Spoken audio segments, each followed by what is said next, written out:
اسی شام میں نرگس کو دیکھنے اسپتال جانے کا ارادہ کر ہی رہا تھا کہ منظور تھانے آ گیا۔ چودھری کا یہ ملازم آج صبح سلطان اور فرزانہ کو ان کے باپ کی موت کی خبر دینے موزہ قلعہ واسو سنگھ گیا تھا۔ واسو سنگھ میں چودھری فرمان کا سالہ چودھری کرمداد رہتا تھا۔ میں نے منظور کو فوراً اپنے کمرے میں بلا لیا۔ وہ پستہ قامت کا مالک ایک نہایت ہی ہوشیار بندہ تھا۔ اس کی آنکھوں سے چالاکی ٹپکتی تھی اور نشست و برخاست سے بھی وہ خاصا مستعد نظر آتا تھا۔ میں نے بغور اس کا جائزہ لینے کے بعد استفسار کیا، تم قلعہ واسو سنگھ سے کب واپس آئے ہو؟ 1 گھنٹہ پہلے آیا ہوں سرکار، وہ چہک کر بولا۔ چودھری سلطان اور فرزانہ بیوی کے علاوہ چودھری کرمداد بھی میرے ساتھ یہاں پہنچے ہیں۔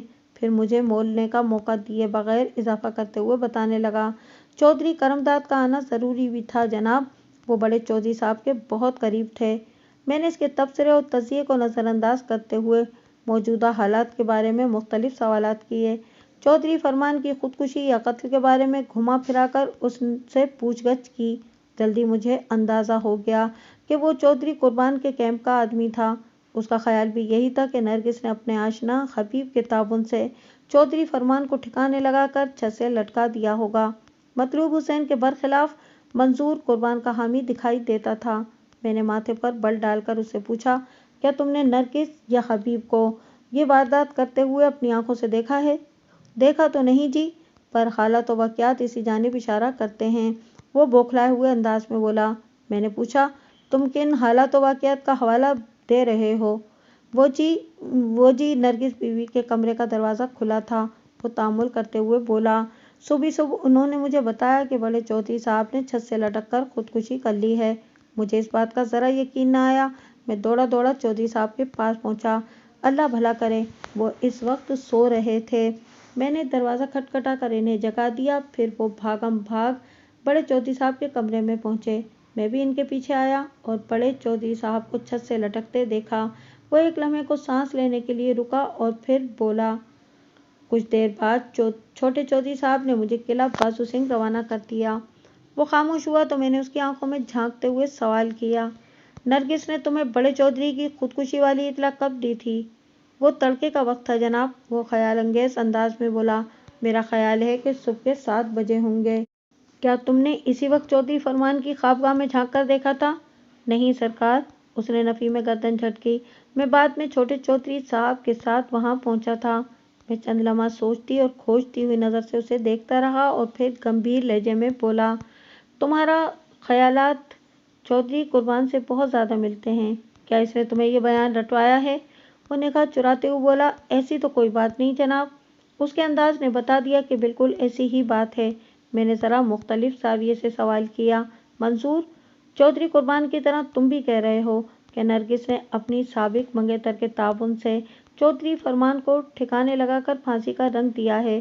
اس کا واضح مطلب یہی ہے کہ تم حبیب نامی شخص کو اچھی طرح جانتے ہو۔ بڑی اچھی طرح جناب، وہ بے حد وثوق سے بولا۔ وہ بہت ہی خطرناک بندہ ہے، مجھے تو حیرت ہے کہ آپ نے ابھی تک اسے گرفتار کیوں نہیں کیا؟ میں نے تسلی آمیز لہجے میں کہا، اگر ضرورت محسوس ہوئی تو میں پہلی فرصت میں حبیب کو گرفتار کر لوں گا۔ تمہیں اس سلسلے میں پریشان ہونے کی ضرورت نہیں۔ پھر میں نے قدرے سخت لہجے میں کہا، تم مجھے یہ بتاؤ کہ حبیب میں تم نے کون سی خطرناکی دیکھی ہے؟